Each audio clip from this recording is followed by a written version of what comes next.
बिस्मिल्लाहिर्रहमानिर्रहीम। In the name of Allah the most beneficent the merciful. जिंदगी के अजीब नशेबो फराज हैं। कभी इंसान को तजुर्बात बहुत ज़्यादा सिखा जाते हैं और कभी बिना सीखे ही इंसान अपने आप को बहुत कुछ समझने लगता है। जिंदगी के इन्हीं नशेबो फराज को डिस्कस करती हुई नजर आती है हमें कॉकरोच थ्योरी। बात करते हैं ये कॉकरोच थ्योरी है क्या। कहते हैं कि अमेरिका के एक रेस्टोरेंट में एक फैमिली डिनर था या एक पार्टी चल रही थी। अब अचानक होता क्या है कि उसी पार्टी में शामिल एक खातून के कपड़ों पर कहीं से कॉकरोच आ गिरता है। अब आप तो जानते हैं कि खवातीन कॉकरोच से कितना डरती हैं। ये कॉकरोच उनको कितना डरा जाता है।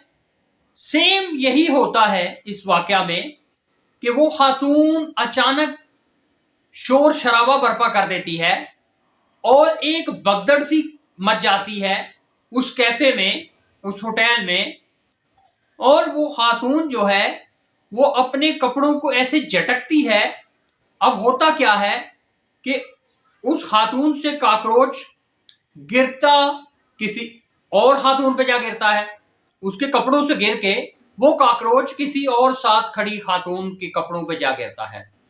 अब अचानक जब साथ खड़ी उस लेडी को पता चलता है तो उसके हाथ में पकड़ी प्लेट गिर जाती है और उसमें मौजूद जो भी मटेरियल था वो साथ बैठी खवातीन पे गिर जाता है। अब एक अजीब सी आहोकारी वहां मची है और वही रूटीन जो कि हमारे मुल्क में भी वही होता है, दुनिया में भी ऐसा ही है कि फड़ लो हो जाती है जाता है।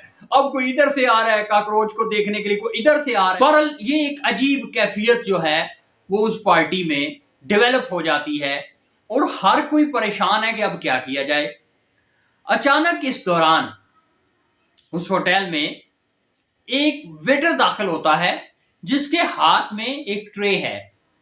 अब वो कॉकरोच जो है वो उस खातून के कपड़ों से उड़ता है और वो उस वेटर के कॉलर पे जाके ठहर जाता है। अब वो वेटर जो है वो क्या करता है, वो बिल्कुल महसूस नहीं होने देता कि कोई ऐसी अनहोनी बात हो गई है। वो आराम से उस कॉकरोच को पकड़ता है और जाके उसको बाहर किसी नाले में किसी ऐसी जगह गिरा देता है कि वहां से कॉकरोच का वापस आना मुमकिन नहीं होता। अब ये जो कॉकरोच थ्योरी है ये हमें क्या सिखाती है, या जिसने ये कॉकरोच कॉन्सेप्ट बयान किया है उसका मतमय नजर क्या था। वो कहता है ये थ्योरी हमें एक लेमैन की सूरत में, एक आम आदमी के जहन के मुताबिक हमें ये सिखाती है कि अगर हम अपनी जिंदगी में कुछ बेहतर करना चाहते हैं, अगर हम अपनी जिंदगी को स्मूथ वे में गुजारना चाहते हैं, अगर हम अपनी जिंदगी को सेफ पाथ पे लेके जाना चाहते हैं, तो हमें अपनी जिंदगी में किसी तजर्बाकार शख्स की मदद की जरूरत होती है। हमें किसी मेंटोर की जरूरत होती है, हमें किसी उस्ताद की जरूरत होती है, हमें किसी गाइड की जरूरत होती है, हमें किसी मुर्शिद की जरूरत होती है, हमें किसी रहनुमा की जरूरत होती है, हमें किसी रहबर की जरूरत होती है कि वो जानता है कि सिचुएशंस को, मामलात को, प्रॉब्लम्स को, इश्यूज को किस तरह से हैंडल करना है। उसी तरह जिस तरह के एक वेटर को पता था कि मैंने किस तरह से इस कॉकरोच को इस रूम से बाहर निकालना है, और वो बगैर घबराए हुए, बगैर किसी परेशानी के उस मुसीबत से, उस प्रॉब्लम से होटल में मौजूद लोगों को छुटकारा दिलाता है। सो अगर आप भी अपनी जिंदगी में आसानी चाहते हैं तो आपकी जिंदगी में यकीनन कोई ना कोई राहबर का होना जरूरी है, किसी मेंटोर का होना जरूरी है, किसी एक्सपीरियंस्ड गाइड का होना जरूरी है।